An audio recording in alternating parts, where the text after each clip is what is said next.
banyak kosakata baru muncul, dan itu kan muncul karena kosakata baru, dan itu kadang-kadang tidak memperjelas tapi kadang-kadang bikin juga membuat ribet. Makanya ini tantangan banget.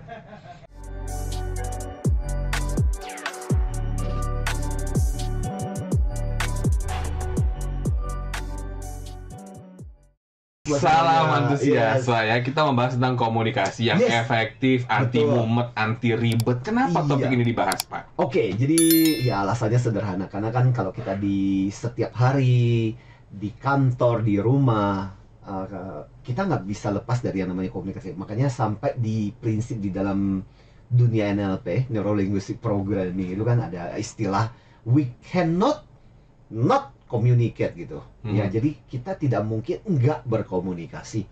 Artinya, setiap saat, setiap waktu kita butuh untuk menyampaikan sesuatu kepada orang melalui media. Mau lisan, tertulis, nggak jadi masalah. Yang penting kita mau menyampaikan sesuatu. Bahkan kalau kita perhatikan, zaman dulu aja makhluk primitif, manusia primitif aja tetap menyampaikan sesuatu lewat gambar dan sesuatu, dia mau menyampaikan.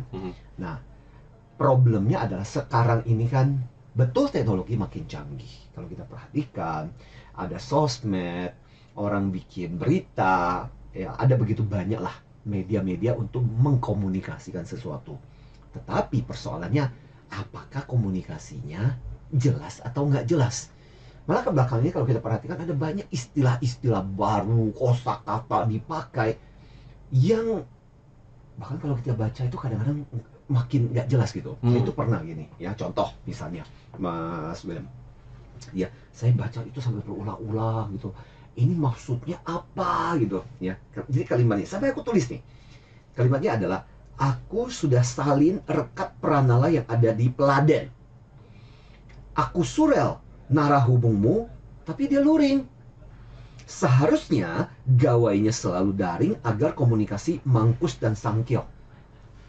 Oh gitu, saya baca berulang-ulang. Ternyata ketika kalau diterjemahkan itu kurang lebih kalimatnya kurang lebih seperti ini. Coba bandingkan dengan kalimat yang kedua. Aku sudah copy paste link yang ada di servernya. Aku udah email kontak personnya, tapi dia offline. Seharusnya gadgetnya tuh selalu online dong, agar komunikasi efektif dan efisien. Mana yang lebih jelas? Yang nomor 2 jelas. Yang nomor 2 jelas. Padahal yang nomor 2 itu sebenarnya bahasa asing loh. Yang nomor 1 yang barusan dipakai, yang bikin kita bingung itu bahasa Indonesia asli dan benar. Tapi gitu. gampang dicerna ya, Pak, yang nomor 2 malah. Iya, betul. Tapi yang nomor 1 malah tadi berdasarkan KBBI. Benar. Tapi untuk kita yang membaca atau juga Iya. mendengarkannya, itu kayak apa ya maksudnya? Betul. Nggak sampai informasinya. Iya.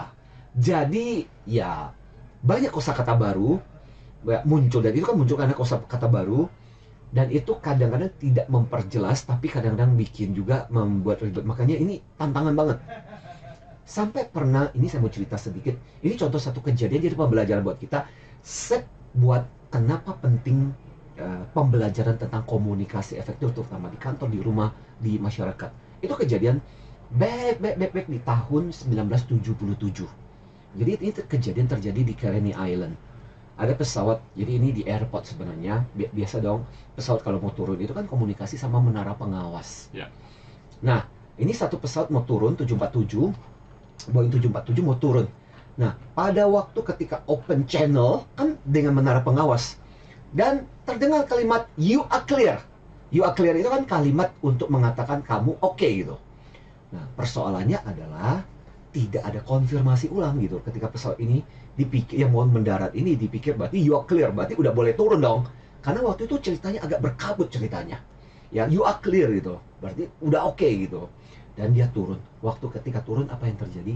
Ternyata ada satu Boeing yang memang lagi berada di landasan, baru mau parkir.